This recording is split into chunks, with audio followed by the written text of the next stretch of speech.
Good afternoon everyone. Muli, may babahagi na naman po tayong verse sa hapong ito. Purihin po ang ating Panginoon at salamat sa biyaya ng buhay sa ating lahat. Pagpalain nawa ng Diyos ang lahat ng nanonood. Sabi po sa Mateo 6 verse 23, ang sino mang nagpapakataas ay ibababa at ang sino mang nagpapakababa ay itataas. Pagpalain nawa ng Diyos ang aking pagkasabi sa kanyang mga salita. Tunay nga po na lagi po nating alalahanin ano man ang meron tayo sa mundong ito, buhay, kalakasan, mga biyaya, pagpapala, or tayo man ay nakapagtapos, marami man tayong achievements sa buhay. Alalahanin po natin ang lahat ng ito ay bahagi lamang ng biyaya ng Panginoon sa ating buhay, na kung saan tayo ay pinagpala kaya meron tayo ng mga ganitong bagay. Pero wag po nating isipin na ang lahat ng ito ay sa atin ang galing. Wag nating isipin na ito'y galing sa ating kahusayan, katalinuhan, kagalingan, dahil wala pong ibang magaling na dapat nating parangalan kundi ang Panginoon lamang, dahil siya lang po yung nagbibigay ng katagumpayan sa bawat isa sa atin. Dahil kahit gaano tayo kahusay, kung hindi niloob ng Panginoon na tayo magtagumpay, wala po tayong katagumpayan. Kaya po lagi nating sa lahat ng pangyayari sa buhay natin, lagi po nating i-honor ang ating Diyos na pasalamatan, purihin sa lahat ng bagay, kasi sa Kanya po lahat nagmumula ang lahat ng bagay. At wag po nating isipin na tayo ay magmagaling sa ating sarili, dahil wala pong ibang magaling kundi ang Diyos lamang. At sa mga tao naman po na mapagpakumbaba sa ating Panginoon, alam po ng Panginoon ang ating pagtitiis, pagtsatsaga.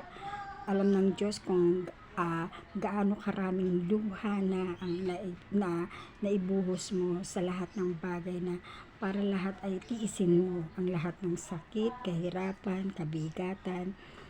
Alam ng Panginoon yan, at sa takdang panahon ng Panginoon, hindi yung mga bagay na yun mawawalan ng kabuluhan, kasi ang Diyos po nakikita po ang lahat ng bagay na yan, ng pagtitiis mo, pagtsatsaga, at ang lahat na yan ay may bunga kung ang lahat ng mga pagtitiis at pagtsatsaga mo ay lagi mong isinasama ang Panginoon.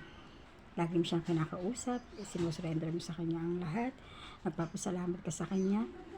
Pag ito po yung susi ng inyong pagtsatsaga at pagtitiis, lahat po yan may bunga, basta kayo'y nagko-connect lagi sa Panginoon. Kaya po magtataka po kayo, yung iba sobrang pagtitiis pero wala pa rin nagbunga, kasi hindi po sila connected sa Panginoon. Nag-rely po sila sa sitwasyon, nag-rely sila sa sarili nila, kaya lahat ng pagtitiis nila walang kabuluhan. Pero sa Panginoon po, lahat ng pagtitiis mo, pagtsatsaga, basta kasama mo si Lord sa buhay mo, at lagi mo siyang isinasama sa lahat ng panalangin mo, sa lahat ng pangyayari sa buhay mo. Maniwala po kayo sa right timing ng Panginoon, ang biyaya ng Diyos, ang pagpapala, ang mabungang mga panalangin mo ay makikita mo, dahil ang Diyos po ay hindi bulag na Diyos. Siya po yung buhay, nakakakita, nakikita po tayong lahat. Kaya napakaganda po ng verse na ito.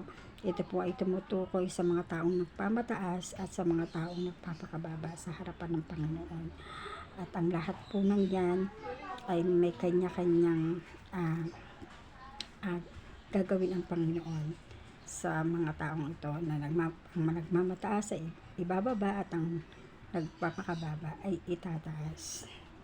At muli, maraming salamat po na kayo ay nabahagian na naman natin ng isang verse na kung saan nagpagising sa ating mga kamalayan tungkol sa mga ganitong bagay. At nawa napagpala po kayo sa araw na ito, at ang lahat po ng papuri at paglulahati ay tanging sa Diyos lamang po natin ibinibigay. Maraming salamat po sa lahat, and God bless you all.